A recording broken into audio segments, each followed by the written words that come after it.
रूप पाहता लोचने सुख झाले हो साजने, रूप पाहता लोचने सुख झाले हो साजने,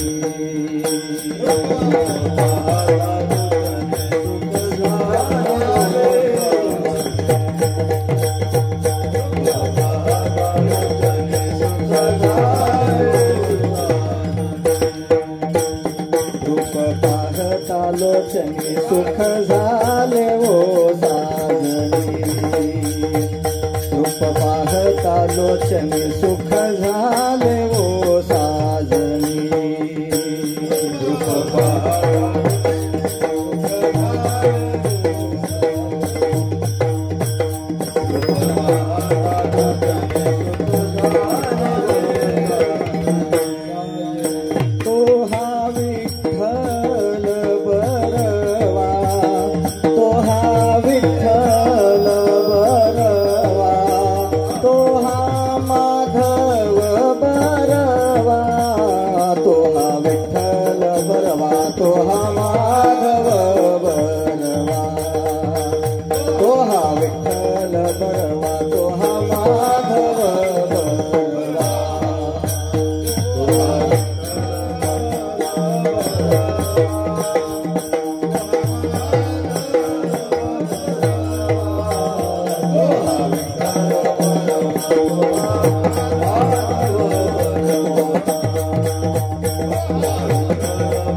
सर्व सुखाचे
रिद्धि सिद्धि मुक्ति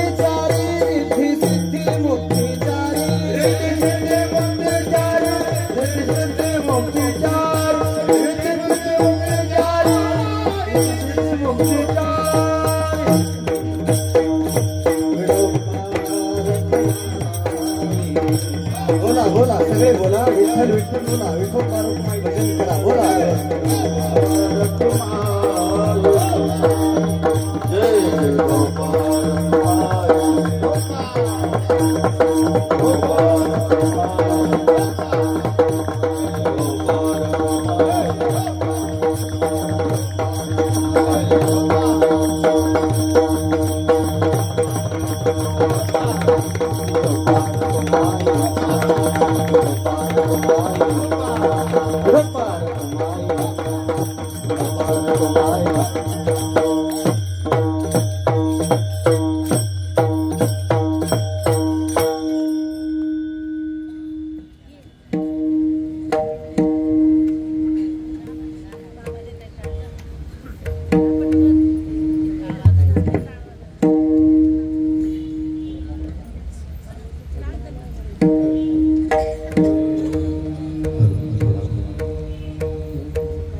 तुझ माग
जगद्गुरु तुकाराम महाराज सद्गुरु जोग महाराज की विठ्ठला विठ्ठला विठ्ठला कुंडली कवरदा हरि विठ्ठल श्री ज्ञानदेव श्रीमंत श्री जगद्गुरु तुकाराम महाराज की सद्गुरु जोग महाराज की विठ्ठला विठ्ठला विठ्ठला विठ्ठला विठ्ठला विठ्ठला विठ्ठला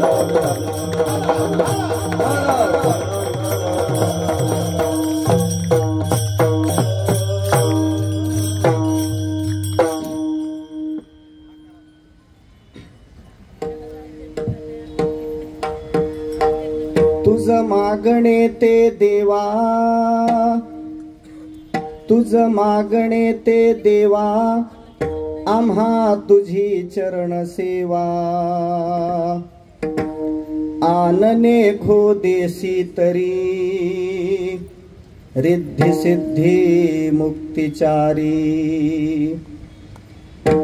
संत संगती सर्व काळ संत संगती सर्व काळ थोर प्रेमाचा सुकाळ आनने घो देसी तरी रिद्धी सिद्धी मुक्तिचारी तुका म्हणे नाम तुका म्हणे नाम तेने पुरे माझे काम आनने घो देसी तरी रिद्धी सिद्धी मुक्तिचारी योऽन्तः प्रविश्य मम वाचमिमां प्रसुप्तां सञ्जीवयत्यखिल शक्तिधर स्वधाम्ना अन्यांश्च हस्तचरणश्रवणत्वगादीन् प्राणान्नमो भगवते पुरुषाय तुभ्यं पांडुरंगा करो पांडुरंगा करो प्रथम नमः दुसरे चरणा संतांचे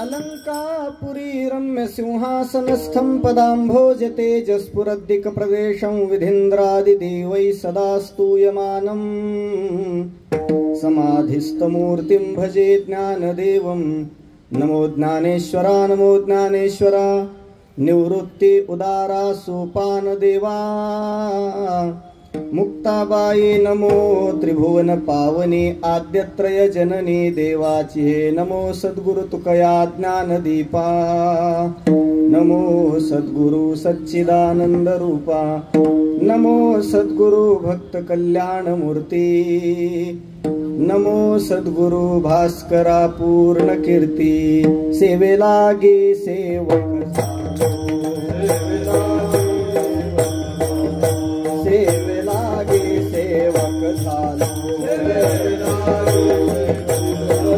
तुमच्या लागलो निज चरणा तुमच्या लागलो निज चरणा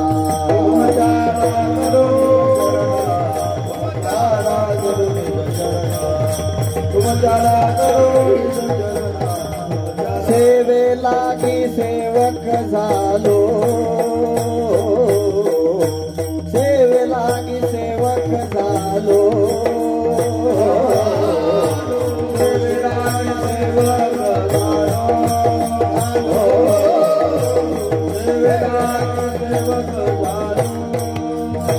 तुमच्या लागलो निज चरणा तुमच्या लागलो निज चरणा अहो स्वामी तुकया देवा यावरी न करावा अवेरू तुमच्या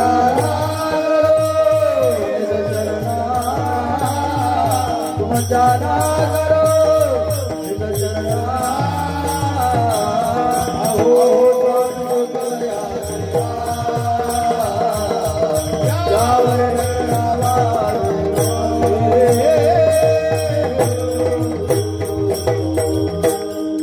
मागणे ते देवा तुझ मागणे ते देवा आम्हा तुझी चरण सेवा आनने घो देसी तरी रिद्धी सिद्धी मुक्तिचारी मुक्त कैवल्य तेजोनिधी भगवान श्री ज्ञानोबाराय अखिल विश्वाचे परमार्थ प्राण वैराग्य शिरोमणी ज्ञानेश प्रिय जगद्गुरु श्री तुकोबाराय स्वानंद सुखनिवासी गुरुनाम गुरु सद्गुरु श्री जोग महाराज आदी करून सर्व संतांच्या चरणी साष्टांग नमन करून या कार्यक्रमाची अधिष्ठात्री देवता भगवान गणरायाच्या चरणी प्रणिपात करून उपस्थित सर्व श्रोत्यांच्या चरणी विनम्र भावाने वंदन करतो।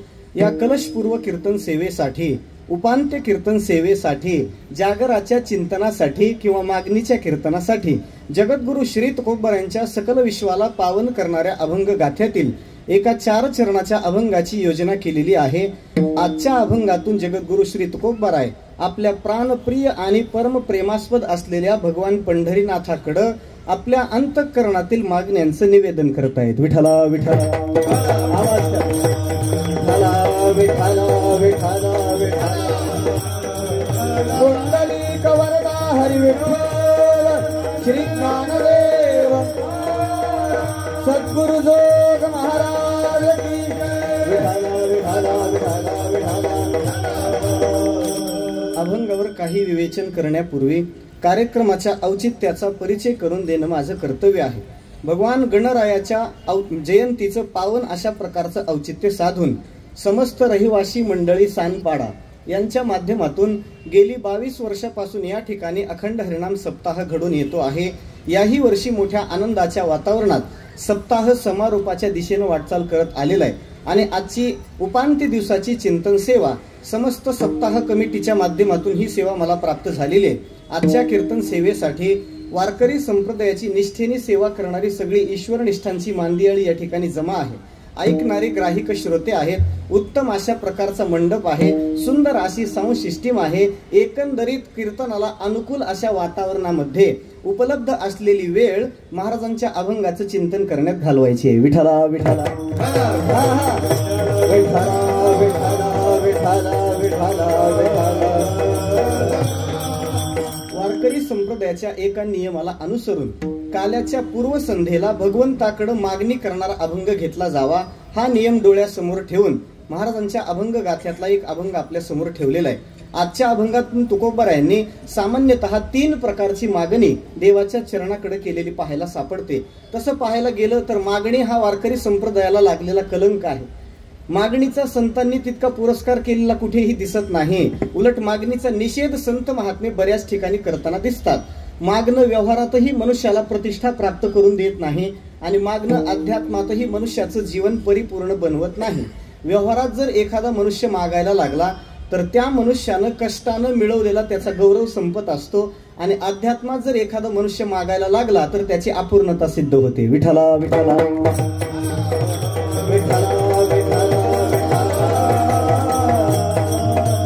काय संपल्यानंतर काय संपतं, अशा आशयाचं एक सुभाषित नेहमी सांगितलं जातं. पहा, विशाखा नक्षत्र संपलं की खऱ्या अर्थानं पावसाळा संपला.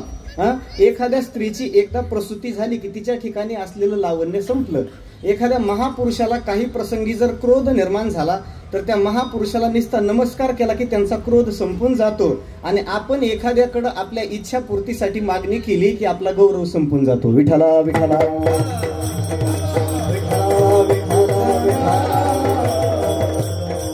विशाखांता गता मेघः प्रसूती अंतंच यौवनम प्रणामांत सतांको पहा याचनांतम हि गौरवम. आपण एखाद्याकडे याचना करू लागलो की अत्यंत कष्टाने मिळवलेले जी पत असते त्याला काय व्यवहारातला शब्द क्रेडिट म्हणतात. पहा, व्यवहारातलं जे क्रेडिट असतं ना ते त्या माणसाचं नाहीच होतं.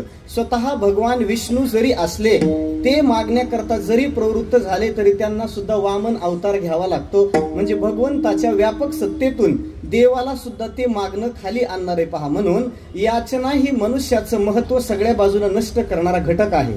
याचना ही पुरुषस्य महत्वम नाशयत्यखिलमेव तथाहि सद्य एव भगवान विष्णु अपि याचितुम इच्छति वामनम. भगवान विष्णू जरी असले ना तर याचना करण्याची इच्छा मनुष्याला झाली की त्याचं जीवन लहान झाल्याशिवाय राहत नाही. म्हणून मागणीला प्रतिष्ठा ना व्यवहारात आहे ना परमार्थात आहे. विठ्ठला विठ्ठला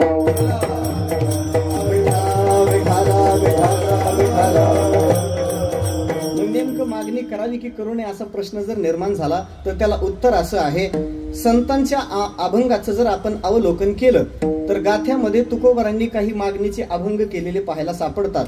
प्रकरणपर गाथ्यामध्ये एक मागणीचं स्वतंत्र प्रकरणच आहे. त्या प्रकरणात तुकोबारांनी देवाकडे सगळे मागणी केलेलेच अभंग आहे. मग एका बाजूला आपण सांगतो मागणं व्यवस्थित नाही आणि दुसऱ्या बाजूंना संतांनी केलेल्या मागणीच्या अभंगाचं चिंतन करतो. मग नेमकं करायचं काय, याचं उत्तर असं आहे. संत मागत नाहीत हेही खरं आहे आणि संत मागतात हेही खरं आहे. संत मागत नाहीत हे पण बरोबर आहे आणि संत मागतात हेही बरोबर आहे. आता 2 परस्पर विरोधी गोष्टी एकत्र यायला लागल्या. नेमकं मागतात की मागत नाही, नेमकी संगती काय लावायची? त्याचं उत्तर असं, संत महात्मे देवाकडं प्रपंचातलं काही मागत नाहीत आणि परमार्थाला लागतं ते सगळं मागतात. विठ्ठला विठ्ठला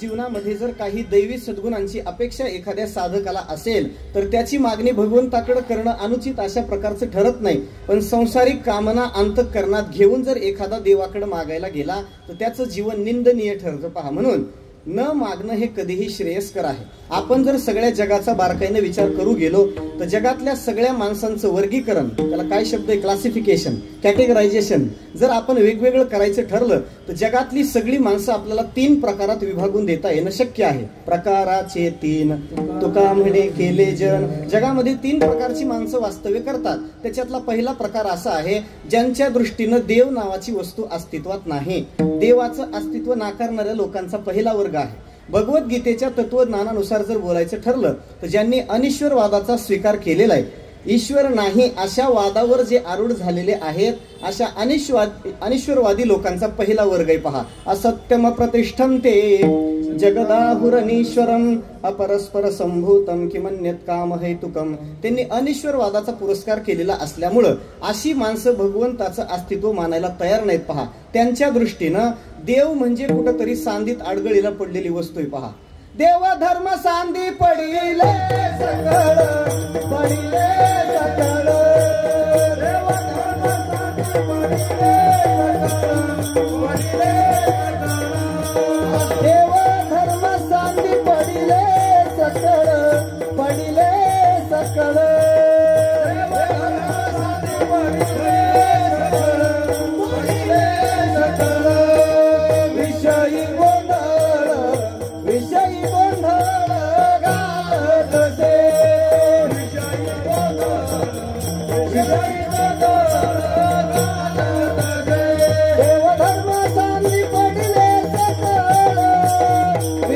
विषयी गोंधळ गाजत असे, विषयी गोंधळ गाजत असे.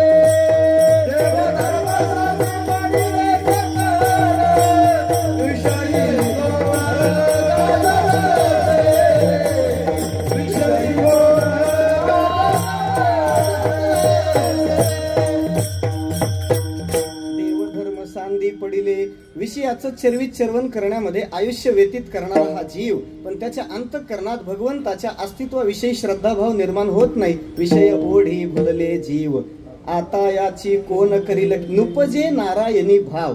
म्हणजे देवाच्या संबंधानं अंतःकरणात श्रद्धा निर्माण न होणारा हा पहिला वर्ग आहे. पहा, शास्त्राचा सिद्धांत असा आहे, इथं जन्मलेली प्रत्येक व्यक्ती ही श्रद्धा संपन्न आहे. श्रद्धा विरहित असा एकही जीव या जगात नाही. मग अशी लोक तर देवाला मानत नाहीत ना, मग यांची श्रद्धा कुठे? गीतेचा 17वा अध्याय 3 प्रकारच्या श्रद्धेचं विवेचन करण्यासाठी आहे. त्याला श्रद्धात्रय विभाग योगो नाम असं म्हणतात. पहा, मग या जीवांची जर देवाविषयी श्रद्धा नाही तर यांची श्रद्धा कोणाविषयी आहे? कदाचित त्यांची पंढरीनाथाविषयी श्रद्धा नसेल, त्यांची देवाविषयी श्रद्धा नसण्याची शक्यता आहे, पण घरातल्या देवीविषयी श्रद्धा असण्याची दाट शक्यता आहे. घरातली देवी म्हणजे जय जगदंबे पूर्ण कदंबे, देह तुझं अर्पिला तुला म्या फुलवारा बांधिला. घरामध्ये असणाऱ्या देवीची उपासना करायचं तो जीव अजिबात सोडत नाही. पहा, देवाच्या संबंधातलं प्रेम अंतःकरणात स्थिरावलेला महात्मा जशी देवाची पूजा अर्चना करतो, तसा हा विषयासक्त असलेला जीव आपल्या स्त्रीची उपासना करतो. पहा, जैसे प्रेमाथिले निभक्ते एक भजिजे जैसे नि कुळदैवते, तैसा एकाग्र चित्ते स्त्री जो उपासे. ज्ञानोबा सांगतात, एखाद्या गारुड्याचं माकड जसं आपल्या मालकाच्या सगळ्या इन्स्ट्रक्शन्स तंतोतंत फॉलो करतं, तसा हा बिचारा देवाला मानत नाही, पण घरातल्या देवीच्या सूचना सगळ्या मानत राहतो. पहा, तिच्या तालावर तो नाचत राहतो. चित्त आराधी स्त्रियेचे तियेचे नि छंदे नाचे, माकड गारुडियाचे जैसे होय. जुन्या काळामध्ये मनोरंजन करण्याकरता काही मोबाईल, टीव्ही, लॅपटॉपचा वगैरे काही आविष्कार नव्हता. मग उदरनिर्वाहाचं साधन म्हणून अशी लोक गावगाव चौकात तो कार्यक्रम करायची. पहा, आणि तो कार्यक्रम पाहण्याकरता गावातील लोकांची तुंबळ गर्दी त्या ठिकाणी व्हायची. पण ही जुन्या काळातला आहे. आता माकडाचा आणि गारुड्याचा खेळ बंद पडलेला आहे. का? घरोघरी चालू आहे विठाला विठाला, विठाला विठाला. असा आहे की ज्याच्या अंतःकरणात देवाविषयी श्रद्धा भाव नाही. पण याच्यापेक्षा दुसऱ्या वर्गातला दुसरा एक वर्ग आहे, तो जरा बरा आहे. दुसऱ्या वर्गातली लोक अशी आहेत की ज्यांच्या अंतःकरणात देवाविषयी श्रद्धा भाव आहे, देवाच्या भक्तीत त्यांची प्रवृत्ती आहे. गळ्यामध्ये कदाचित तुळशीची माळ असण्याची ही शक्यता आहे. आळंदी पंढरीची वारी सुद्धा ते करू शकतात. पण त्यांचा सगळा चाललेला परमार्थ हा प्रपंचाच्या उत्कर्षासाठी आहे. आपल्या प्रपंचानं बळ धरलं पाहिजे, आपली भौतिक व्यवस्था समृद्ध झाली पाहिजे, याच्याकरता देवाचा आश्रय करणाऱ्या दुसऱ्या लोकांचा वर्ग आहे. विठ्ठला विठ्ठला विठ्ठला विठ्ठला विठ्ठला. वैदिक आणि लौकिक अशा प्रकारची सगळीही कर्म असा जीव कदाचित करू शकतो. सगळ्या प्रकारची व्रत, वैकल्य, उपासना, नामस्मरण, दिंडी, सप्ताह वगैरे वगैरे सगळं काही करण्याची प्रवृत्ती आहे. पण त्याच्या बुडाशी असा हेतू की माझा प्रपंच सबल झाला पाहिजे, माझा भौतिक अभ्युदय व्हावा, ह्या हेतून देवाची जवळीक करणारी लोक काही कमी नाहीत. पहा, वाढावे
व्हावे धनधान्य. इथं शब्द टाकला की आज प्रमाणाला काही कमी नाही पहा. का उभारलेली सगळी मंडळी प्रामाणिक आहेत, म्हणजे बसलेली नाहीत मला असं म्हणायचं नाही.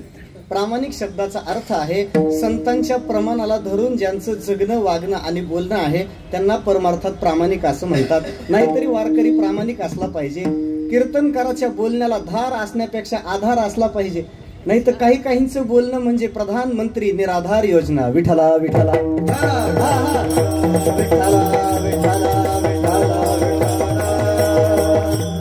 आपला भौतिक उत्कर्ष व्हावा ह्या हेतून परमार्थ करणारे पुष्कळ लोक आहेत पहा. घरामध्ये आपल्याला अपत्य प्राप्ती व्हावी, भरपूर धन आपल्याला मिळावं, समाजामध्ये आपल्याला नावलौकिक व्हावा याच्या करताही परमार्थ करणारी माणसं आहेत. आमच्या मराठवाड्यात पद्धत आहे पहा. एखाद्या मुलाचं लग्न झाल्याबरोबर लग्नाच्या दुसऱ्या तिसऱ्या दिवशीच त्याला देवाला पाठवतात पहा. आमच्याकडून जर निघाला ना मराठवाड्यातून येरमाळा, तुळजापूर, गाणगापूर, अक्कलकोट, पंढरपूर, जेजुरी, आळंदी सगळं करतच घरला जातो. पुन्हा एका चक्कर मध्ये सगळ्या देवांच्या दारात जोडा टेकायला जायचं. का आमचा वेल मांडवावर जाऊ द्या. फक्त मांडवावर जाऊन चालत नाही, त्याला मोठी मोठी फळं लागू द्या. भले त्या फळाच्या ओझ्यानं मांडव मोडून आमच्या अंगावर पडला, आम्ही गुदमरून मेलो तरी चालतंय, पण वेल वाढला पाहिजे. विठ्ठला विठ्ठला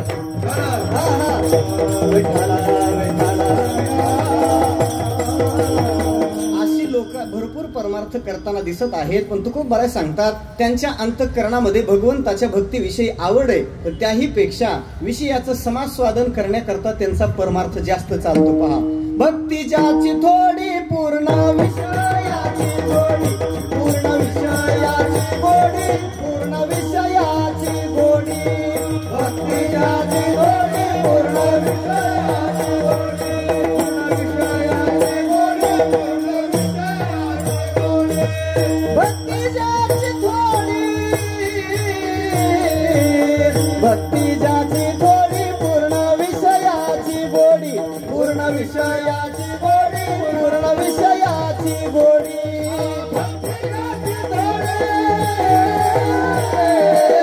भक्ती ज्याची थोडी पूर्ण विषयाची गोडी, विषयाची गोडी, पूर्ण विषयाची गोडी.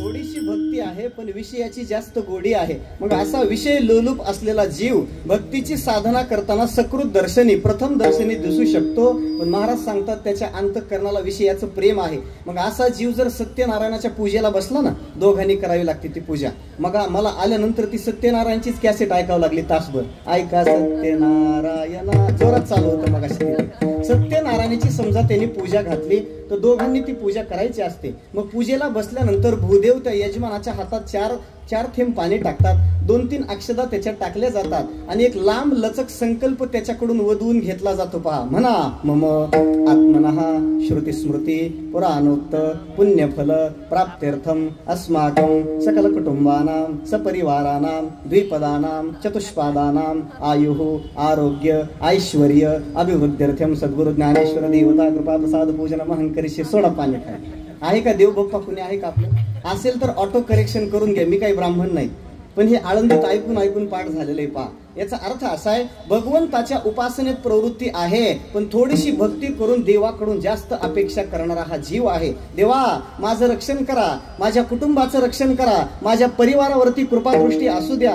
आता कुटुंब आणि परिवार याच्यात बदल आहे बरं. कुटुंब म्हटलं की हम दो हमारे दो पुरतं मर्यादित, आणि परिवार म्हटलं की मग बायकोचे पाहुणे, लेकीचे पाहुणे, मेहुनीचे पाहुणे, भाऊजाईचे पाहुणे, सगळ्यांचे पाहुणे ते परिवारात आले. त्यांचं रक्षण करा.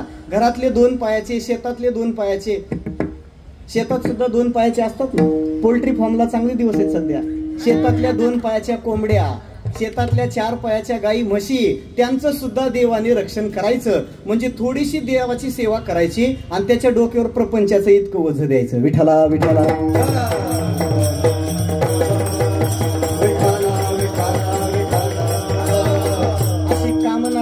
अंतःकरणानं भक्तीची साधना करणारे अनेक लोक आहेत. पण महर्षी नारदांचं असं म्हणणं आहे की त्या भक्तीमध्ये कोणत्याही प्रकारची कामना चालत नाही पहा. सा न कामयमाना, ती भक्ती कामना स्वरूप नाही. आपल्याला जर भजनाचं खरं फल मिळावं असं कोणाला वाटत असेल, तुकोबाराय सांगतात अगोदर त्याला कामना टाकावी लागते.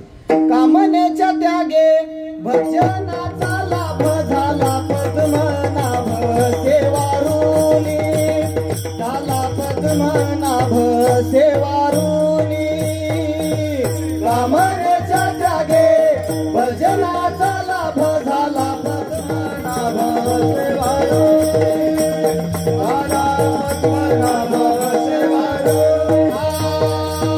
कामनेच्या त्यागे भजनाचा लाभ पद्मनाभ सेवारुनी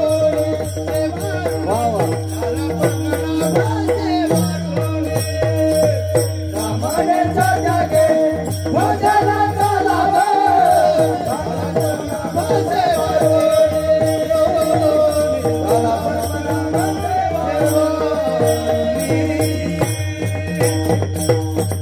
कामनेच्या त्यागे भजनाचा लाभ.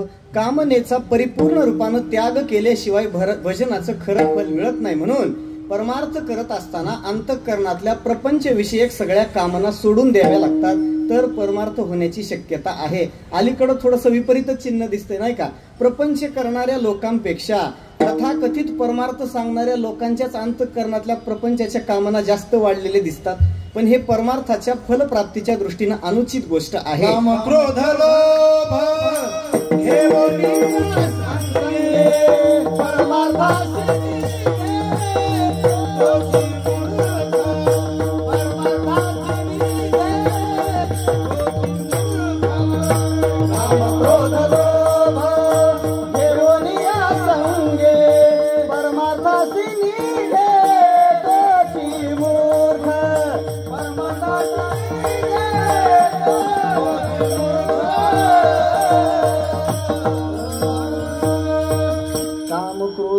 घेऊन या संगे. अंतःकरणामध्ये विकार तसे जिवंत आहे. परमार्थ करायला निघाला तो मूर्ख. संत सांगतात तो निरामूर्ख आहे, गाळीव मूर्ख, शुद्ध मूर्ख.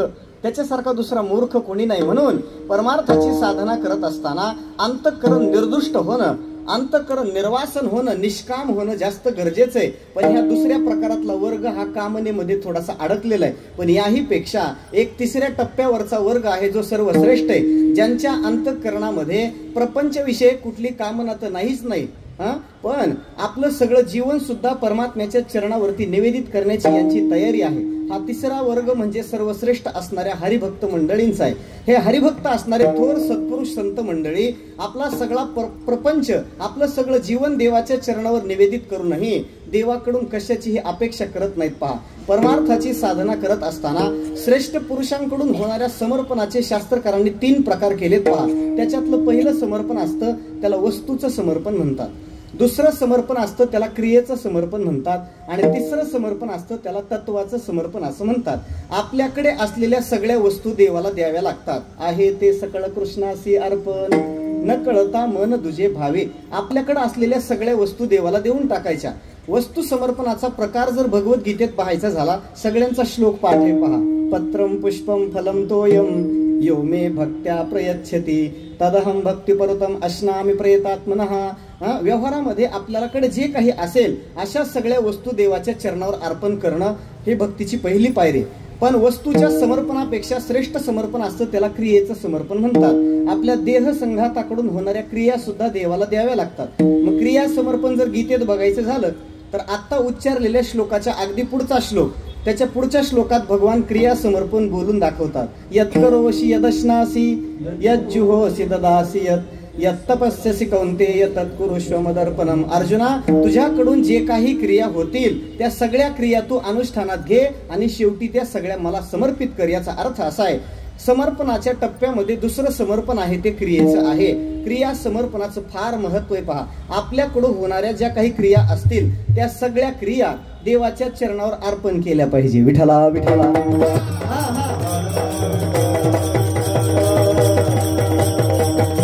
जे जे काही करीतो देवा ते ते सेवा समर्पे, ते ते सेवा समर्पे, ते ते सेवा समर्पे. जे जे काही करीतो देवा ते ते सेवा समर्पे, ते ते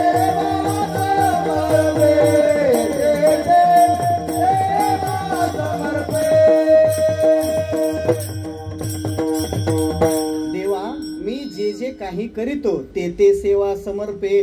मी माझ्या शरीराकडून होणाऱ्या सगळ्या क्रिया तुला समर्पित करतो. इथं तुकोबरांनी जे शब्दाची द्विरुक्ती केलेली आहे, 2 वेळा जे शब्द वापरला त्याचा अर्थही 2 वेळेला आहे. पहिली क्रिया आहे तिला लौकिक क्रिया म्हणतात आणि दुसरी क्रिया आहे तिला वैदिक क्रिया म्हणतात. क्रिया वैदिक असो की लौकिक असो, सगळ्या प्रकारच्या क्रिया देवाला देणं हे हरिभक्त मंडळींच्या जीवनातलं दुसरं समर्पण आहे. पण वस्तू समर्पण आणि क्रिया समर्पणापेक्षा तिसरं एक समर्पण आहे जे श्रेष्ठ आहे, त्याला तत्व समर्पण असं म्हणतात. आपल्याकडे असलेली सगळी तत्व देवाला द्यावी लागतात, कारण भगवंत सुद्धा तत्व समर्पणाची भक्ताकडून अपेक्षा करतो. मय्येव मन आधत्स्व मयि बुद्धिम निवेशय निवसिष्यसि मय्येव आता ऊर्ध्वन्न संशयः. मला वाटतं गीतेच्या 12व्या अध्यायातला हा श्लोक आहे. 9व्या अध्यायातही अशा प्रकारचं चिंतन आहे. भगवान अर्जुनाला सांगतात, अर्जुना तू तुझं मन मला समर्पित कर, तुझी बुद्धी मला समर्पित कर, कारण मन बुद्धी हे तत्व आहेत आणि तत्व समर्पण हे समर्पणाच्या टप्प्यातलं सर्वोत्कृष्ट समर्पण आहे. हरिभक्त मंडळी देवाच्या चरणावरती वस्तूचं समर्पण करतात, क्रियेचं समर्पण करतात आणि आपल्याकडे असलेल्या सगळ्या तत्वाचंही समर्पण करतात. सगळ्या प्रकारची तत्व देवाला देऊन टाकतात. मने सहित वाचा काया अवघे दिले पंढरी राया. सगळ्या प्रकारची तत्व देवाला देऊनही भगवंताकडून काहीही न मागण्याचा संतांचा स्वभाव आहे. तुका म्हणे जीव भाव देवाचा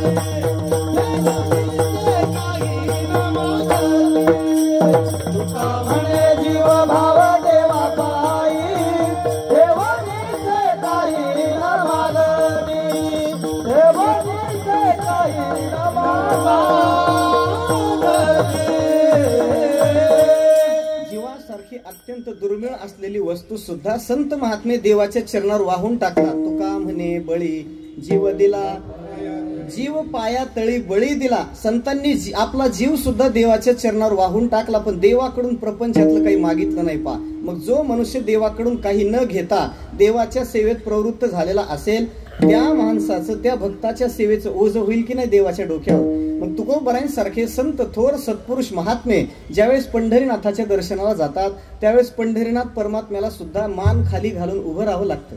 तुकोबराय सांगतात, देवा असं खाली मान घालून काय उभं राहिलात? आम्ही तुमचं मुखावलोकन करण्याकरता आलेलो आहोत. आमच्यावरती एक तुमचा कृपा कटाक्ष येऊ द्या. तुमच्या नेत्रातून कृपेचा प्रवाह आमच्या दिशेनं जरा वाहू द्या. खाली काय पाहता? मग देव बोलतात, महाराज 8 पिढ्यापासून तुम्ही माझी सेवा करताय, पण एवढ्या दिवसाची प्रदीर्घ सेवा करूनही प्रपंचातलं तुम्ही मला आजपर्यंत काहीही मागितलेलं नाही, म्हणून तुमच्या सेवेनं जरा दबलोय थोडासा. काहीतरी मागा, म्हणजे किमान डोक्यावरचं खांद्यावर येण्याची शक्यता आहे. माझ्या चरणाला कशाची तरी अपेक्षा व्यक्त करा. त्यावेळेस तुकोबराय सांगतात, देवा तुझ्या चरणाची उपासना करायची, तुझी भक्ती करायची, सेवा करायची आणि त्याच्या बदल्यात तुझ्याकडे काहीतरी संसारातलं मागायचं, अशा आमच्या वाड वडिलांची आमची शिकवण नाही. काही मागणे हे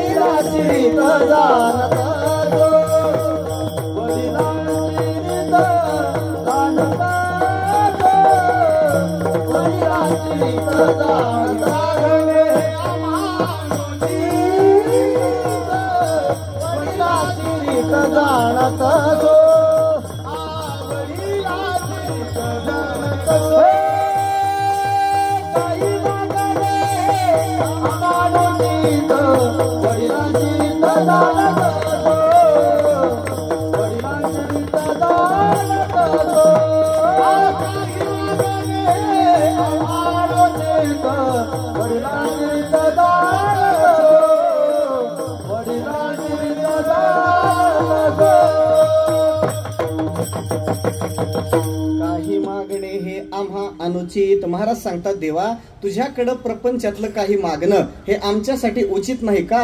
आमच्या वाड वडिलांनी ती प्रथा घालून दिलेली आहे. प्रल्हाद नारद पराशर पुंडरीक व्यासांबरीश शुक शौनक भीष्मदालभ्याम रुक्मांगदार्जुन वशिष्ठ विभीषणादीन पुण्यानिमाम परम भागवतान स्मरामी. हे जे परम भागवत आहेत यांनी देवाची सेवा करून त्यांच्याकडे काही न मागण्याची प्रथा घालून दिलेली असल्यामुळं तुकोबराय सांगतात, आम्ही आमची परंपरा मोडत नाही. पहा, शहाणी माणसं परंपरा मोडत नसतात, हे पुन्हा ध्यानात घ्या.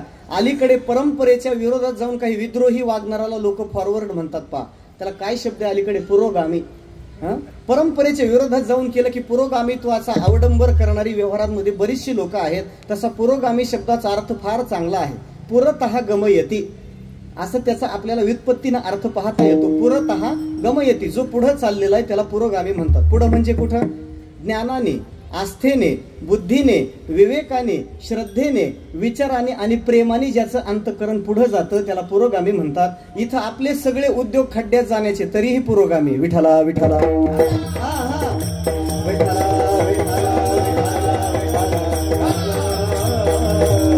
शहाणी माणसं कधी परंपरा मोडत नसतात. पहा, शांती रूप नव्हे कोणाचा वाईट, वाढवे महत्व वडिलांचे. उलट सुज्ञ मनुष्य आपल्या वाढ वडिलांचं महत्व वाढवत असतो. म्हणून तुकोबाराय सांगतात, देवा मी आमच्या वाढ वडिलांची परंपरा मोडणार नाही, तुला काही मागायला आलेलो नाही.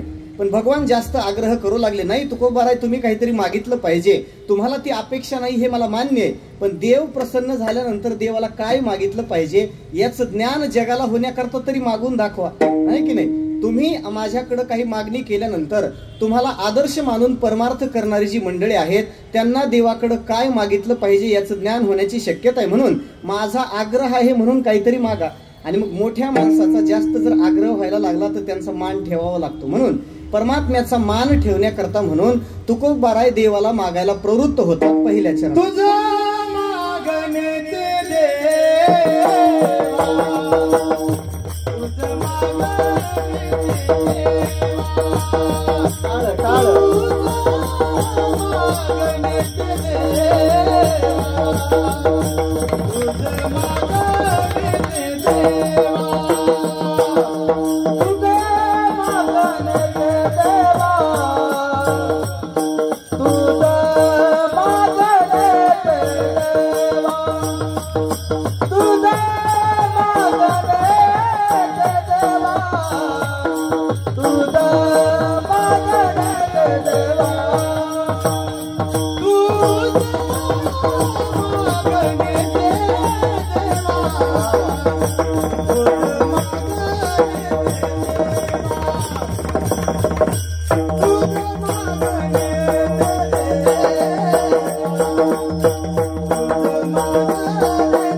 तुझं चरण सेवा. भगवान परमात्मा ज्यावेळेस तुकोबारायांना आग्रह करू लागले त्यावेळेस तुकोबारायांनी मागायला प्रारंभ केला, देवा आमचं तुमच्या चरणाला एकच मागणं आहे की तुझ्या चरणाची सेवा नित्य निरंतर सदा सर्व काळ अविश्रांत अव्याहत अखंडपणे आमच्याकडून घडो, हीच आमची मागणी आहे. जरी चरणामध्ये घडो हा शब्द नसला तरी त्याचा अर्थ घेत असताना ते पद अध्यारोत घ्यावा लागतं. आम्हा तुझी चरण सेवा घडो, देवा तुझ्या चरणाची सेवा नित्य आमच्याकडून घडत राहावी, हेच आमचं तुमच्या चरणाला मागणं आहे. वारकरी संप्रदायामध्ये भगवंताच्या चरण सेवेचं अनन्यसाधारण अशा प्रकारचं महत्व आहे. दोन प्रकारचे उपासना मार्ग सांगितले जातात. ज्या मार्गामध्ये भगवंताच्या श्रीमुखाला प्राधान्य दिलं जातं त्या मार्गाला पुष्टी मार्ग असं म्हणतात, आणि ज्या मार्गामध्ये देवाच्या चरणाला महत्व दिलं जातं त्याला मर्यादा मार्ग असं म्हणतात. वारकरी संप्रदायाची उपासना ही पुष्टी मार्गाची नसून मर्यादा मार्गाची आहे. वारकरी संप्रदाय भगवंताच्या चरण सेवेला प्राधान्य देतो. म्हणून तर आता कोठे धावे मन तुझे तोंड देखिलिया असं वचन नाही, तुझे चरण देखिलिया, देखिले तुमचे तोंड निवांत असं नाही, देखिले तुमचे भगवंताच्या चरणाचा वारकरी संप्रदायाला विशेष हेवा असल्यामुळं जोपर्यंत देवाच्या चरणाची विशेष करून सेवा होत नाही खऱ्या अर्थानं तिला सेवेमध्ये गणता येत नाही. म्हणून तुकोबराय सांगतात, देवा तुमच्या चरणाची आम्हाला सेवा घडावी हेच आमचं मागणं आहे. देवानी जरा कसं तरी तोंड केलं तुकोबरायांची मागणी ऐकल्यानंतर, कारण देवाला असं वाटलं होतं तुकोबराय दुसरं व्यवहारातलं काहीतरी मागतील, पण तुकोबरायांनी परमार्थातलं देवाकडे मागितलं. पहा, संसारातलं अजिबात काही मागितलं नाही. देवाने विचारलं, महाराज सध्या महाराष्ट्रामध्ये खाते वाटपाची सध्या जोरदार चर्चा होते, नको त्या राजकीय विषयावरती कीर्तनकारांकडून सुद्धा वक्तव्य केली जातात आणि तुम्ही हे चरण सेवेचं काय घेऊन बसला, काय करता चरण सेवा घेऊन, असं माझ्या चरणाच्या ठिकाणी आहे नेमकं काय? तुकोबराय सांगतात, देवा तू सर्वज्ञ असेनाच का? जरी वेदानं तुझं सर्वज्ञ म्हणून वर्णन केलेलं असलं तरी तुकोबराय सांगतात, देवा तुला दोन गोष्टी कळत नाहीत. पहा, आता देवाला काही कळत नाही असं म्हणणं म्हणजे कीर्तनकाराच्या अज्ञानाचं ते लक्षण आहे.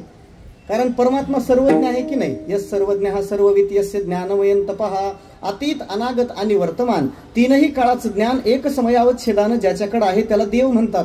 आणि तुकोबराय सांगतात, देवा तुला दोन गोष्टी कळत नाहीत. काय? पहिली गोष्ट, देवाला त्याच्या नामाचं महिमान कळत नाही, आणि दुसरी गोष्ट त्याच्या चरणाच्या ठिकाणी असलेलं सुख कळत नाही. विठ्ठला विठ्ठला.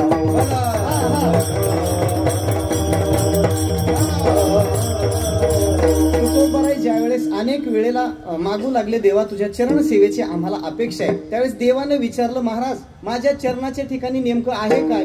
महाराज सांगतात, जगातला प्रत्येक जीव ज्या सुखाच्या प्राप्तीसाठी निरंतर प्रयत्नांची पराकाष्ठा करतो आहे ते सगळं सुख देवा तुझ्या चरणाच्या जवळ मिळण्याची शक्यता आहे. पहा, तुझे पाय सुख सर्व आहे, तुझे पाय सुख सर्व आहे, तुझे पाय सुख सर्व आहे, तुझे पाय सुख सर्व. तुका म्हणे काही न बागे अनेक, तुका म्हणे काही न मागे अनेक, तुझे पायी सुख सर्व आहे, तुझे पायी सुख सर्व आहे, तुझे पायी सुख सर्व आहे, तुझे पायी सुख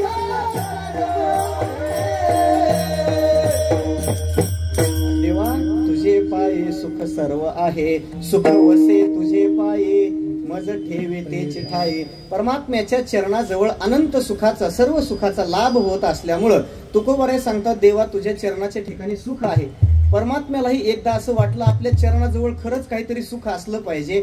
वैष्णव मंडळी आपलं चरण काहीही करून सोडायला तयार होत नाहीत. जगातल्या सगळ्या प्रकारच्या वैभवाला प्रसंगी लात घालण्याची यांची तयारी आहे, पण हे चरणापासून एक क्षणही बाजूला जात नाहीत. खरंच काहीतरी सुख असलं पाहिजे म्हणून देवाने सुद्धा आपल्या चरणाची परीक्षा एकदा बघायचं ठरवलं.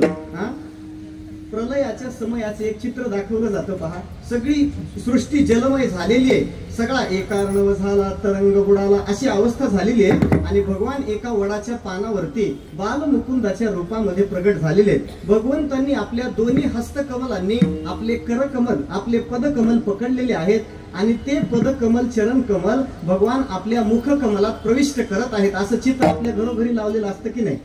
करारविंदेन पदारविंदम मुखारविंदे विनिवेशयंतम वटस्य पत्रस्य पुटेशयानम बालम मुकुंदम मनसा स्मरामी. आपल्या दोन्ही हाताने भगवंतांनी आपल्या पायाचा अंगठा पकडला आणि तो अंगठा पकडून भगवान स्वतःच्या मुखामध्ये तो अंगठा घालू लागले. देवाला असं वाटलं काही चोखून पाहिल्यानंतर सुख मिळते का बघावं. शेजारी तुकोबराय उभे होते. महाराज बोलायला लागले, देवा तुला जगातलं सगळं काही कळत असेल पण तुझ्या चरणाच्या ठिकाणचं सुख तुला कधी कळणार नाही. पहा, काय सांगू तुझ्या चरणीचा सुखा, काय सांगू तुझ्या चरणीचा सुखा, काय सांगू तुझ्या चरणीचा सुखा, काय सांगू तुझ्या चरणीचा सुखा, काय सांगू तुझ्या चरणीचा सुखा, काय सांगू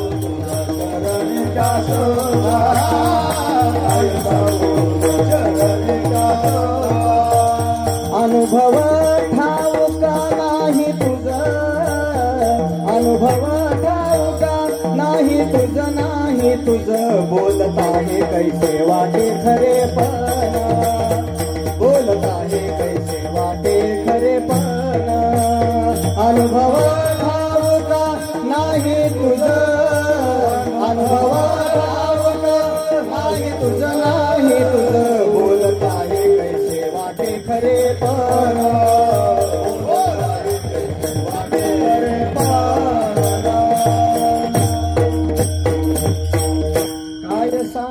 तुझ्या चरणीच्या सुखा अनुभव ठाऊका नाही तुझं अनुभव ठाऊका नाही तुझं. महाराज सांगतात देवा तुझ्या चरणाच्या ठिकाणी असलेल्या सुखाचा तुला अनुभव नाही म्हणून तू कितीही ज्ञानाने श्रीमंत जरी असलास वेदालाही पडवून शहाणा करणारा जरी तू असला ना तुला तुझ्या चरणाच्या ठिकाणचं सुख कळत नाही पहा. बहुतेक वेळेला जे ज्याचं असतं तेच त्याला कळत नसतं पहा.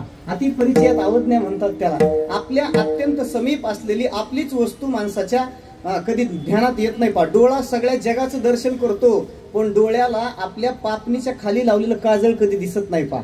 दिसतं का डोळ्याला? दिसत नाही का? ते तितकेच त्याच्या जवळ आहे. तसं भगवंताच्या चरणाजवळ सुख असल्यामुळे देवाला ते कळेलच की नाही सांगता येत नाही. परमात्म्याच्या चरणाच्या ठिकाणी असलेलं सुख जगात फक्त दोघा जणाला कळतो महाराज. दोनच अशी घटक आहेत जे देवाचं सुख जाणतात अनुभवतात. पहिले म्हणजे देवाचे लढीवाळ असलेले वैष्णव भक्त आणि दुसरी देवाची अर्धांगिनी असलेली लक्ष्मी माता. त्या लक्ष्मीला सुद्धा देवाच्या चरणाचं सुख कळालेलं असल्यामुळं लक्ष्मी देवाचे चरण सोडायला तयार नाही पहा. पाय लक्ष्मीच्या हाती सदा सर्वकाळ परमात्म्याचे पाय ती लक्ष्मी माता धरून बसलेली आहे. समुद्र मंथनाचा प्रसंग झाल्यानंतर त्या समुद्र मंथनातून 14 प्रकारची दिव्य रत्न बाहेर आली. सरते शेवटी लक्ष्मी माता आपल्या हातामध्ये वरमाला घेऊन बाहेर आल्यानंतर सगळे देव त्या लक्ष्मीने आपल्या गळ्यात माळ घालावी याच्या करता हात माना करून तिच्या पुढे पुढे करत होते पहा. शेजारी एक माणूस ठेवलेला होता बायोडाटा सांगण्यासाठी. सांग जरा हिला माझा पराक्रम सांग म्हणजे माझा पराक्रम ऐकल्यानंतर ही लक्ष्मी माझ्यावर प्रभावित होईल आणि माझ्या गळ्यात माळ घालेल. सगळी लोक लक्ष्मीच्या पुढे पुढे करत होते पण लक्ष्मीने त्यांच्याकडे बघायचं थोडंसं त्यांचं निरीक्षण करायचं. रिजेक्ट एका क्षणात लक्ष्मी माता त्यांना रिजेक्ट करून पुढे पुढे चालायची पहा. आताच्या काळातल्या बऱ्याच लक्ष्मी पोरांना सध्या रिजेक्ट करतायत. अवघड आहे. प्रत्येक लक्ष्मीला मुंबई फ्लॅट पाहिजे आता कुठून आणायचा. प्रत्येक लक्ष्मीची ही अवस्था आहे म्हणून बरीच पोरं सध्या रिजेक्ट होतात. लक्ष्मीने असे बरेच जण रिजेक्ट केले पण सगळ्यात शेवटी सरते शेवटी भगवान महाविष्णू बसलेले होते. सगळे देव लक्ष्मीच्या पुढे पुढे करत होते आणि भगवान तिच्याकडे पाठ करून बसले होते. का? तोपर्यंत लक्ष्मी मातेला आपल्या सौंदर्याचा अहंकार होता. लक्ष्मी माता स्वतःच्या सौंदर्याच्या अहंकारानं ग्रस्त झालेली असल्यामुळं भगवंतानं तिच्याकडे लक्ष दिलं नाही. महाराज देवाचा हा स्वभाव आहे. तो का म्हणे अभिमान नारायणा न सोसे. परमात्म्याला अहंकार सोसत नाही म्हणून देव तिच्याकडे पाठ करून बसले आणि मग हे लक्ष्मीच्या लक्षात आलं की आपण थोडासा अहंकार जवळ केल्यामुळे देव अंतरलेला आहे. बऱ्याच लक्ष्मींच्या हे लक्षात येत नाही पण त्या लक्ष्मीच्या ते लक्षात आलं. अहंकाराला जवळ करून देव दूर करण्यापेक्षा अहंकार बाजूला करून देव जवळ केलेला कधी बरं आहे ना. मग त्या क्षणात लक्ष्मी मातेनं आपला सौंदर्याचा अभिमान टाकून दिला आणि भगवंताच्या चरणाची ती मालकीन झाली पहा.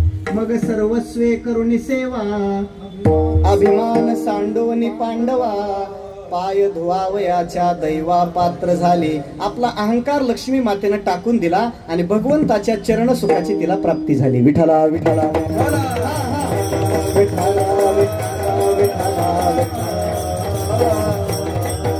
असं भगवंताच्या चरणाचं सुख जाणणारे जगात फक्त दोघं आहेत. एक संत महात्मे आणि दुसरी लक्ष्मी माता. म्हणून बऱ्याच ठिकाणी संतांनी देवाकडे चरण सेवेची अपेक्षा केली. फक्त तुकोबारायच देवाकडे चरण सेवा मागतात असं समजू नका. तुकोबारांची पूर्वावतार असलेले नामदेव महाराज सुद्धा देवाकडे अशाच आशयाची मागणी करतात. हेची देवा पै मागत सेवा अखंडित चरण सेवा अखंडित चरण सेवा अखंडित देवा पै मागत चरण सेवा अखंडित चरण सेवा अखंडित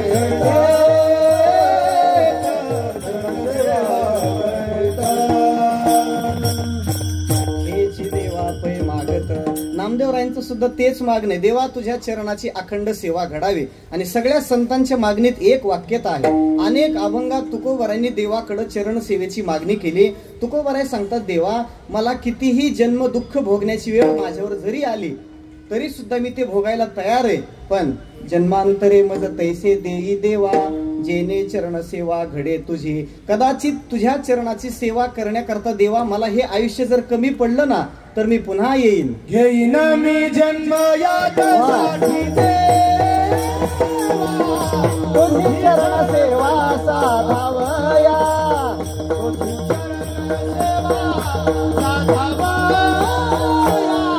तुझी चरण सेवा साधावया, घेईन मी जन्म याच्यासाठी तुझी चरण सेवा साधावया, तुझी चरण सेवा साधावया, चरण सेवा साधावया.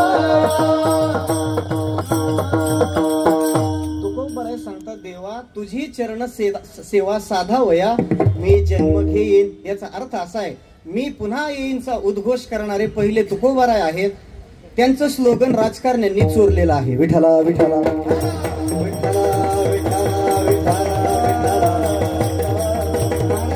हा जन्म कमी पडला ना मी पुन्हा जन्म घेईन. जन्मांतरे मज तैसे देई देवा, जेने चरण सेवा घडे तुझी.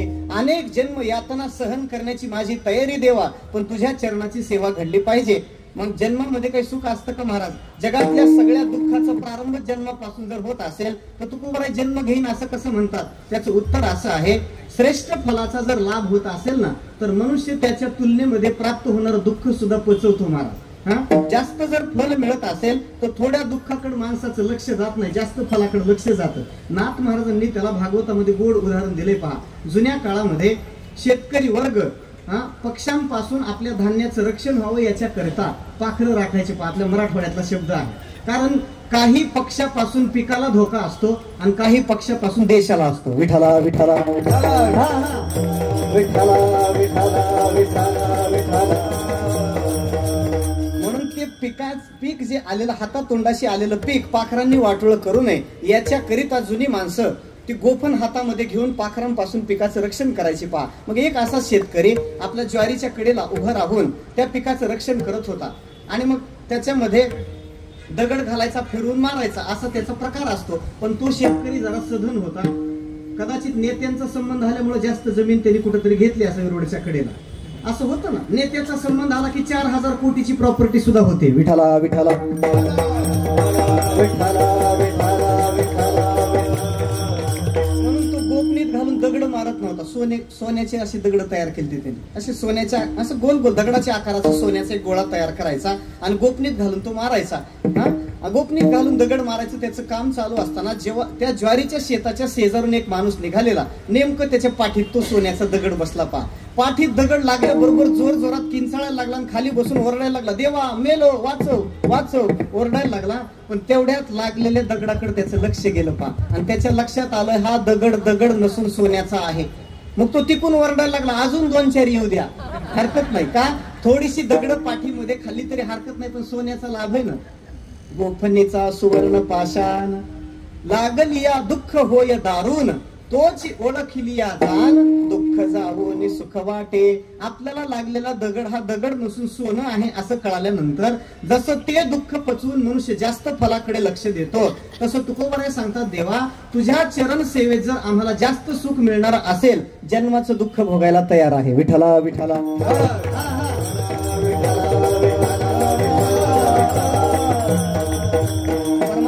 लागल्या हो तुकोबाराय, काय करता चरणाची सेवा करून? मोक्ष प्राप्त होण्याकरता, संसाराच्या दुःखातून मुक्त होण्याकरता अद्वैताचा बोध असावा लागतो.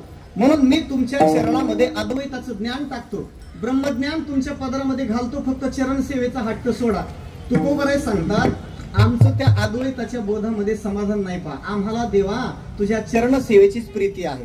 गोड हे चरण सेवा तू, गोड हे चरण सेवा तुझी, गोड हे चरण सेवा तू, गोड हे चरण सेवा तू.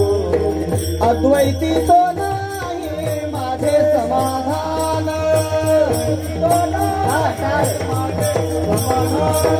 अद्वैती तो नाही माझे समाधान,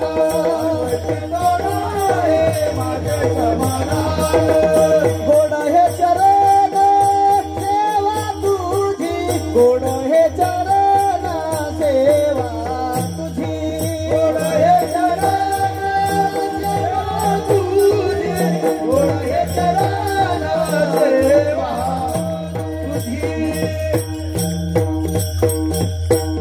गोड हे चरण सेवा तुझी. अद्वैती तो नाही माझे समाधान. देवा तो अद्वैत कोणाला लागतं त्यांना दे, मला ते अद्वैत लागत नाही. नको ब्रह्मज्ञान आत्मस्थिती भाव, मी भक्त तू देव ऐसे करी. अद्वैताचं ज्ञान देवा देऊ नको, तुझ्या चरणाची सेवा करण्याचं भाग्य माझ्या पदरात टाक. आणि याच्या व्यतिरिक्त तू जगातल्या अत्यंत मूल्यवान वस्तू जरी मला द्यायला तयार झाला तरी ते मी घेणार नाही दुसऱ्या चरणात.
देशी तरी रिद्धी सिद्धी मुक्तिचारी. माझ्या या प्राणप्रिय जीवलक गुरुबंधूंसाठी एकदा मनापासून सगळ्यांनी अशी सुंदर साथ कीर्तनाला असल्यानंतर रंग भरे कीर्तनात, नको ती माणसं कीर्तनात असली बेरंग होय कीर्तनात. विठ्ठला विठ्ठला विठ्ठला सांगतात की या चरण सेवेच्या बदल्यात हे सोडून जर तू दुसरं काही द्यायला तयार झाला, आण म्हणजे दुसरं, नेघो. महाराज सांगतात ती आम्ही घेणार नाही देवा. तू चरण सेवा सोडून दुसरं काहीही दिलं तरी त्याचा आम्ही स्वीकार करणार नाही. काय काय घेणार नाही? रिद्धी सिद्धी मुक्तिचारी. देवा रिद्धी घेणार नाही, सिद्धी घेणार नाही, आणि चारही प्रकारची मुक्ती दिली तरी ती घेणार नाही. रिद्धी शब्दाचा अर्थ होतो भौतिक ऐश्वर्य, आणि सिद्धी शब्दाचा अर्थ आहे अलौकिक सामर्थ्य. रिद्धी म्हणजे आपल्याकडे असलेल्या पैशाची झपाट्याने वाढ होत राहणं, म्हणजे शेअर मार्केटमध्ये गुंतवल्यावर जशी होते तसं आपल्याकडे असलेला पैसा वाढत राहणं, याला वृद्धी म्हणतात, कारण त्याच्यामध्ये वृद्धीचा धातू आहे. आणि सिद्धी शब्दाचा अर्थ आहे अलौकिक अशा प्रकारचं सामर्थ्य. त्या सिद्धीमध्ये शास्त्रकारांनी 8 प्रकार केलेत पहा, त्याला अष्टमहासिद्धी असं म्हणतात. पण या अष्टमहासिद्धी असतील किंवा रिद्धी असेल, महाराज सांगतात हरिभक्त कधी त्याचा स्वीकार करत नाहीत. पहा का, रिद्धी सिद्धीच्या जाळ्यात अडकलेला तो पारमार्थिक मनुष्य देवापर्यंत जाण्याची कमी शक्यता असते. पहा, एकदा रिद्धी सिद्धीच्या कचाट्यात मनुष्य अडकला की त्याचं पुण्य तिथं संपुष्टात येतं आणि देवापर्यंत जायला मग त्याच्याकडे टॉक टाइम शिल्लक राहत नाही. पुन्हा मोबाईलची व्हॅलिडिटी शिल्लक राहते, टॉक टाइम मध्ये संपून जातो. बरं, त्याच्यात पुन्हा रिचार्ज करायची सोय नाही. भानगड मोठी अवघड आहे. म्हणून तुकोबाराय सांगतात, देवा तू दुसरं काहीही द्यायला तयार झाला तरी आम्ही त्याचा स्वीकार करणार नाही. रिद्धी सिद्धीन पाचारिता त्या धुंडीती हरिभक्ता मोक्ष सायुज्यता वाट पाहे भेटेची. सायुज्य नावाचा मोक्ष सुद्धा आम्हाला तू द्यायला तयार झाला तरी सुद्धा आम्ही त्याचा स्वीकार करणार नाही. कारण रिद्धी सिद्धी देऊन आजपर्यंत देवानं अनेक परमार्थिक पथिकांना परमार्थाच्या मुख्य फलापासून बाजूला केलेला आहे. देवाचा हा स्वभाव आहे महाराज. एखादा शुद्ध परमार्थ करू लागला ना, परमात्मा त्याला प्रपंचातली काहीशी थोडीशी प्रलोभन अगोदर देऊन पाहतो की याला प्रलोभन आवडतं की हा यांना ओलांडून माझ्यापर्यंत येतो. म्हणून देव व्यवहारातल्या काही ज्या गोष्टी आहेत भुलण्यासारख्या त्या अगोदर पुढे करत असतो. देवाचा तो स्वभाव आहे. दावनिया कोणा काही त्याची वाही चाळविली. देवाने आजपर्यंत अनेक लोकांना रिद्धी सिद्धी देऊन चाळवलेलं आहे. चाळविली एके रिद्धी सिद्धीवरी तैसा मी भिकारी नव्हे देवा. रिद्धी सिद्धी तुझे मुख्य भांडवल हे तो आम्हा फोल भक्ती पुढे. महाराज सांगतात तू रिद्धी सिद्धी देऊन मला फसवू शकत नाही का? रिद्धी सिद्धी स्वीकारायला आम्ही काय तसली आहेत का? तुकोबरांचे शब्द आहेत बरं. रिद्धी सिद्धी देसी आम्ही चुंबळी न होतैसी. आता चुंबळी शब्दाचा अर्थ सांगण्याचा माझा थोडासा अधिकार वयानं कमी आहे, पण तुमची सगळ्यांची क्षमा मागून बोलतो. चुंबळी कोणाला म्हणतात? तुकोबरा सांगतात रिद्धी सिद्धी घ्यायला आम्ही काय चुंबळीचे आहोत का? चुंबळी शब्दाचा अर्थ आळंदी शेजारची चिंबळी नाही बरं. चुंबळी शब्दाचा अर्थ असा होतो ज्या स्त्री सोबत विवाह न करता त्या स्त्रीपासून संतती निर्माण होते, त्या निर्माण झालेल्या संततीला चुंबळीचे म्हणतात. विठ्ठला विठ्ठला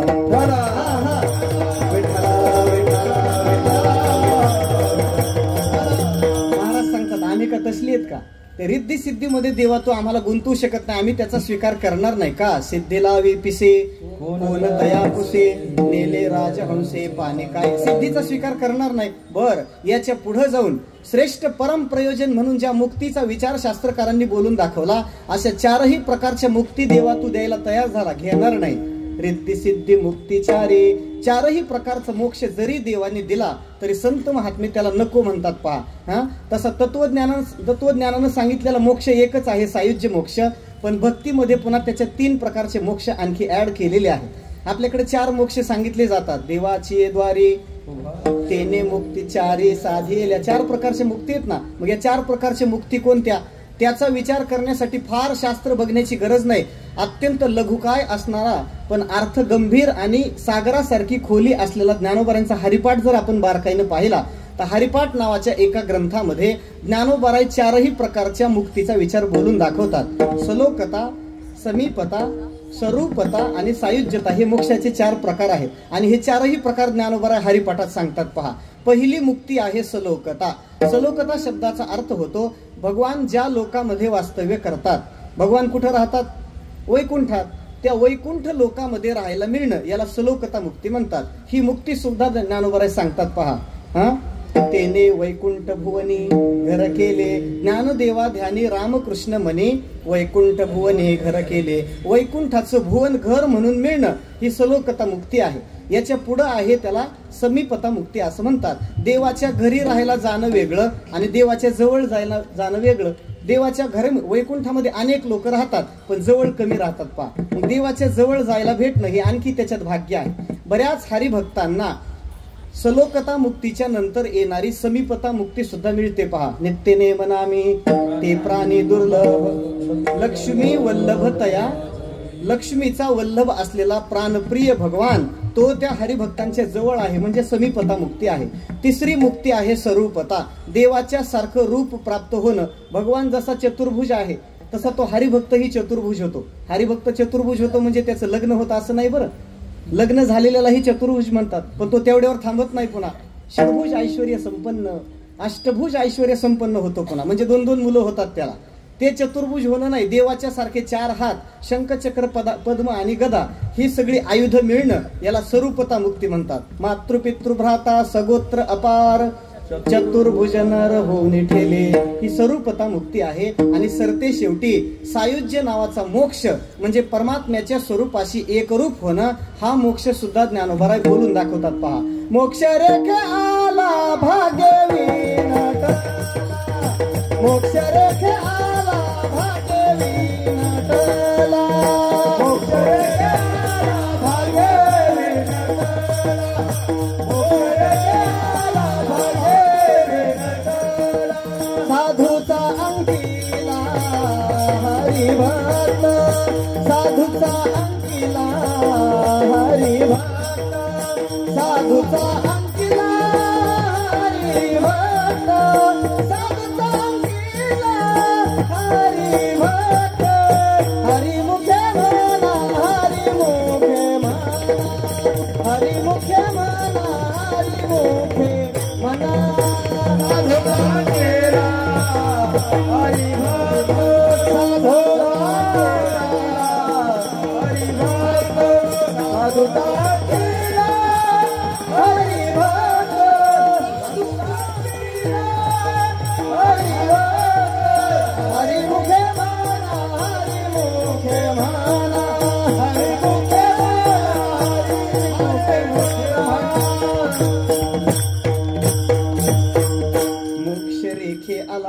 जीवदशेची रेषा ओलांडून जो शिवदशेत आलेला आहे, भाग्ये विनटला, खऱ्या अर्थानं तो भाग्याने नटलेला आहे. किंवा हरी हरी हरी मंत्र हा शिवाचा, मन तिजे वाचा तया मोक्ष हा सायुज्य नावाचाही मोक्ष ज्ञानोबाराय बोलून दाखवतात.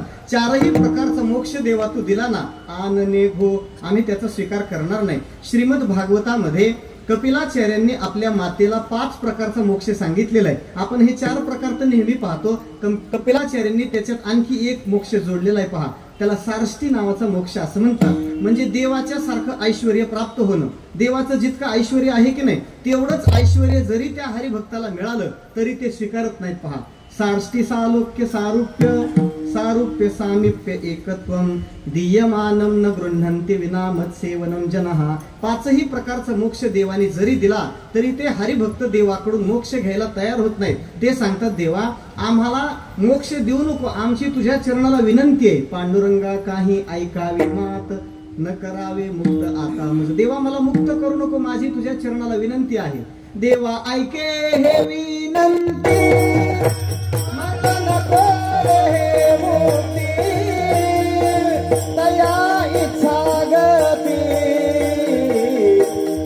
सुख आगळे देवा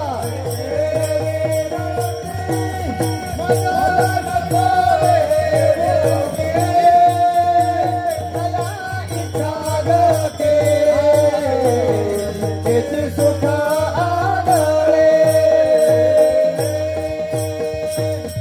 देवा ऐके हे विनंती, देवा माझी तुझ्या चरणाला विनंती, मला मुक्ती लागत नाही. तुका म्हणे मुक्ती न लगे, राहेन संतांची या संगे. देवा तू आम्हाला मुक्त करू नको, उलट पुन्हा पुन्हा आम्हाला संतांची संगती घडू दे, पुन्हा पुन्हा तुझ्या चरणाची उपासना घडू दे. आता पहिल्यांदा चरण सेवेची मागणी केली, पुन्हा सांगतात संतांची सेवा घडू दे. कशासाठी? महाराज सांगतात संतांच्या संगतीमध्ये आम्हाला सुखाचा सुकाळ अनुभवायला मिळतो म्हणून. तिसऱ्या चरणात सर्व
काळ थोर प्रेमाचा सुकाळ. महाराज सांगतात देवा आम्हाला संतांची संगती सर्व काळ घडू दे, कारण संतांच्या संगतीमध्ये विलक्षण आणि अवीट अशा प्रकारचं सुख आम्हाला नित्य अनुभवायला मिळत असल्यामुळं आमच्या अंतःकरणाला संतांच्या संगतीची अपेक्षा आहे. तसा संघ हा स्वरूपानं संगती बाधकही नाही, स्वरूपानं संगती साधकही नाही, पण संगतीला आपण विषय कोणता देतो याच्यावरून त्या संगतीची बाधकता आणि साधकता ठरलेली आहे. आपण जर दुर्जनाची संगती करू लागलो तर तीच संगती आपल्या पतनाला कारण आहे, आणि आपण जर संतांची संगती करू लागलो ती संगती आपल्या उद्धाराला कारण आहे.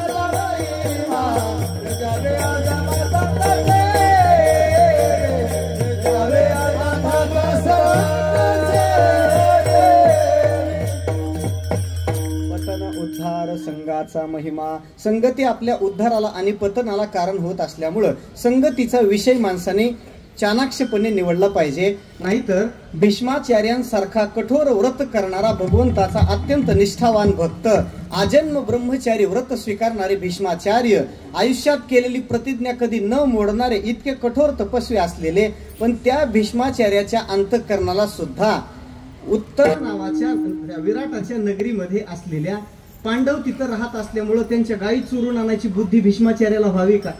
वास्तविक गाय ही चोरण्याची वस्तू आहे का दानाची वस्तू आहे? दान देण्याची वस्तू आहे ना. पण भीष्माचार्य सुद्धा गायी चोरण्याकरता गेले का? संगतीच दुर्योधनाची असल्यावर करणार काय? असंग संग दोषेन साधव यांती विक्रियाम दुर्योधन प्रसंगेन भीष्मो गोहरणे गतः. धेकनाच्या संगे ही तशी संगती तैसी होय देखताची चिंधी मन धावे, देखताची चिंधी मन धावे, बैसता चोरा पाशी तैसी होय गोवे, देखताची चिंधी मन धावे, देखताची चिंधी मन धावे.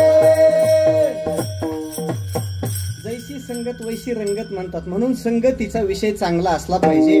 तुकोबाराय सांगतात देवा आम्हाला संतांची संगती घडू दे, कारण संतांच्या संगतीचे विलक्षण असे फायदे पहा.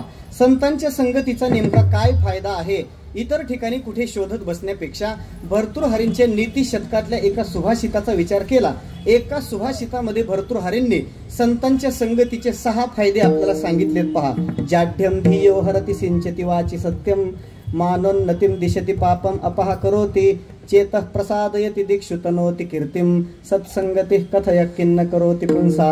भर्तृहरी सांगतात संत संगती माणसाच्या जीवनावर काय परिणाम करत नाही. काय काय होतं? पहिला परिणाम सांगितला जाढ्यम धियो हरति. संतांच्या संगतीत गेलेल्या जीवाच्या बुद्धीचं जडत्व दूर होतं पहा.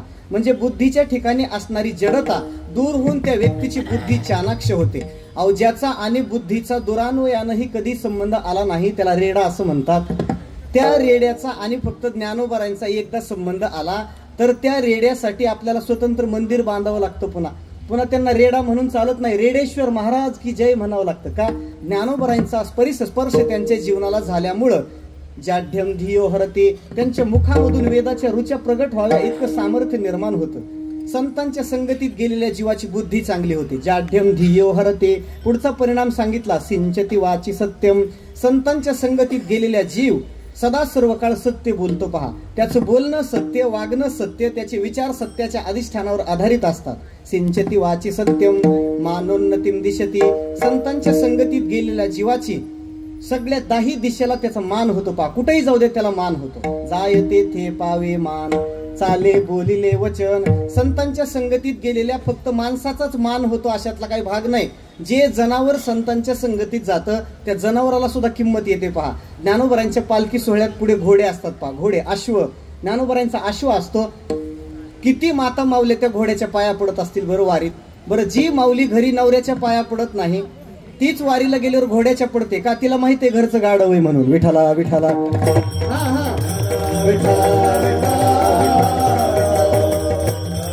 ज्ञानोबरांची संगती केली तर घोड्याचं सुद्धा लोक दर्शन घेतात. त्याच्या पायाची धूळ उचलून मस्तकाला लावतात. मानोन्नतिम दिशती. चेत प्रसादयती, संतांच्या संगतीत गेलेल्या जीवाच्या चित्ताला अखंड प्रसन्नता प्राप्त होते. पापम अपहा करोती, संत संगात गेलेला जीव निष्पाप होतो पहा, त्याच्या जीवनातलं सगळं पाप नष्ट होतं आणि संतांच्या संगतीत गेलेल्या जीवाची सगळ्या जगामध्ये कीर्ती होते. विठ्ठला विठ्ठला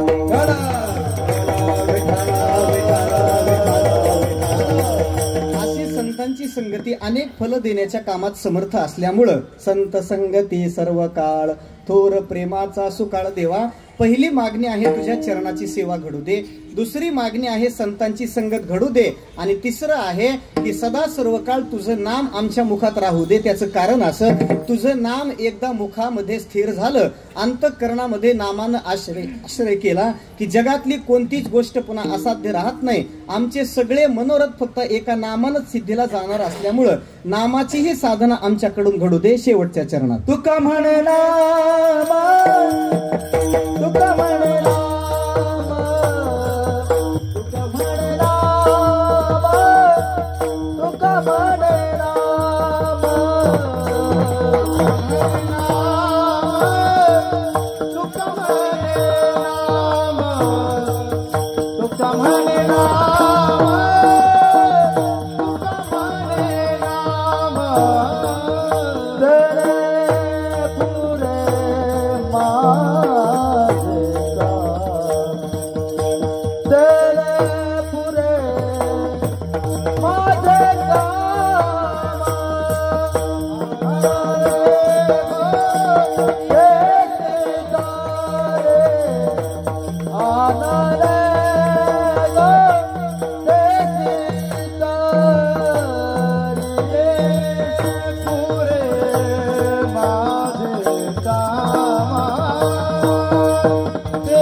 सांगतात, तुझ्या संबंधातली नामस्मरणाची साधना आमच्याकडून घडू दे. त्याचं कारण असं, नामस्मरणाची साधना करायला गेल्यानंतर असा मनोरथच नाही जो सिद्धीला जात नाही. माझ्या सगळ्या कामना, माझे सगळे मनोरथ, माझं सगळं इप्सित त्या नामस्मरणानं पूर्ण होणार असल्यामुळं तुझ्या नामाच्या ठिकाणी प्रेम असू दे. संतांची निरंतर सेवा आम्हाला घडू दे आणि त्याच्यासोबत तुझ्या चरण सेवेचं प्रेम आमच्या अंतःकरणाला नित्य सर्व काळ सदा सर्व काळ असू दे. अशा काहीशा मागण्या तुकोबारांनी परमात्म्याच्या समोर केलेल्या आहेत. पारमार्थिक जीवन जगत असताना मनुष्यानं देवाच्या चरणाला असंच काहीतरी मागावं की ज्याच्यामुळे आपला पारमार्थिक उत्कर्ष होईल. भौतिक उत्कर्ष प्राप्त करून घेण्याकरता तर सगळ्या जगाची धावाधाव चाललेलीच आहे, पण ते आपण न करता पारमार्थिक मनुष्यानं आपला अभ्युदय होण्याकरता, पारमार्थिक अभ्युदय होण्याकरता ज्ञानोबाराय तुकोबारांच्या विचारांची कास धरून त्यांनीच दाखवलेल्या पावलावरून आपली वाटचाल करत असताना आपला परमार्थ सिद्धीला नेण्याची गरज आहे. म्हणून ज्ञानोबाराय तुकोबारांच्या कृपेला आपलं जीवन पात्र होण्याकरता, भगवंताचा कृपा कटाक्ष आपल्या जीवनावर येण्याकरता आपल्या सगळ्याकडून थोडा का होईना पण शुद्ध परमार्थ होण्याची गरज आहे. थोडे परी निरे आविटते घ्यावे खरे, असा शुद्ध परमार्थ सर्व संतांच्या कृपेनं तुम्हा आम्हाला सगळ्याला घडावा अशी याचना भगवान गणरायाच्या चरणी करतो आणि माझी सेवा याच ठिकाणी थांबवतो. सगळ्या उपस्थित असलेल्या श्रोत्यांच्या चरणावरती विनम्र भावाने एकदा वंदन करतो. सगळ्या गुणीजनांच्या चरणाला वंदन करतो आणि लांबत चाललेलं चिंतन याच ठिकाणी सीमित करतो. ज्ञानेश्वर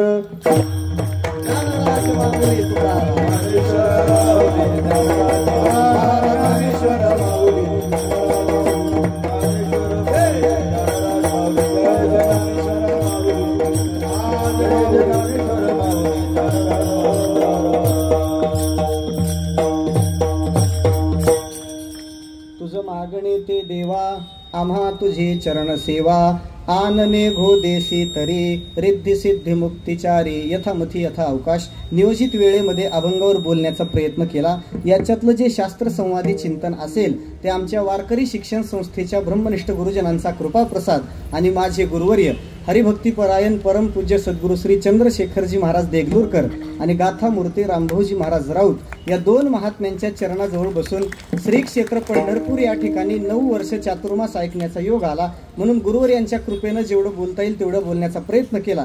झालेली चिंतन सेवा याच ठिकाणी थांबवतो. ज्ञानदेव देव